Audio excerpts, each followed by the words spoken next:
এই ধানের বয়স কতদিন? তা তো 2 মাস আয়া যাচ্ছে। আচ্ছা, তো এই ধানে এখন কি সমস্যা হচ্ছে? কি এই যে ঘাস? সমস্যা প্রথমে ডিলারের কাছে গেলাম, তারা ডিসিশন দিল যে এই পদের এই ওষুধ নিলে পারে এই ঘাস মাসার অভিনা নেয়। টাকা নিলে তো প্রায় 1000 টাকার উপরে। কি সার মার দিলে কিন্তু গাছ সেই সমান একভাবে জ্বালাচ্ছে। এই গাছ এই ঔষধে আরও গাছ তৈরি করে, গাছ মরা তো দূরে থাকা আরও তৈরি করে। এখন দেখেন তো কি গাছ হয়েছে ধানের বইতে।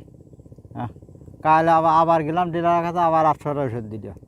আর ওষুধ মারিয়ে যেতে সেইটাই যেতে হয়, ধানের কোনো উন্নত নেই। আচ্ছা, এই ওষুধ দেওয়াতে কি এই ধানের গাছে ক্ষতি হচ্ছে কিনা এটা লক্ষ্য করা গেছে কিনা? ক্ষতি তো আছেই, প্রচণ্ড ক্ষতি হচ্ছে। কারণ ঠিক মতন ডিলার এখন ঘরে ঘরে হয়ে গেছে। কারণ ওই সম্পন্ন কিছু এখন 2 নম্বরে আগে গেছে, ঠিক আছে। তো এরা কিছু না জানি শুনে এরা মনে করে যে কোনো একটা কিছু দিয়ে দেয়। আমরা বুঝি না, আমরা যাই আমার ঘরে সেইগুলো দিয়ে দেয়। তো এই তো অবস্থা। ঘাস মারা পয়লা ওষুধ দিলাম, এই বই থেকে এত ঘাস হয়। আচ্ছা, এই ধানে কোনো পোকার আক্রমণ ঘটেছে কিনা? কোনো মাজরা পোকা যে লক্ষণ লাগেছে, আছে কিনা? মাজরা পোকা লাগেছে।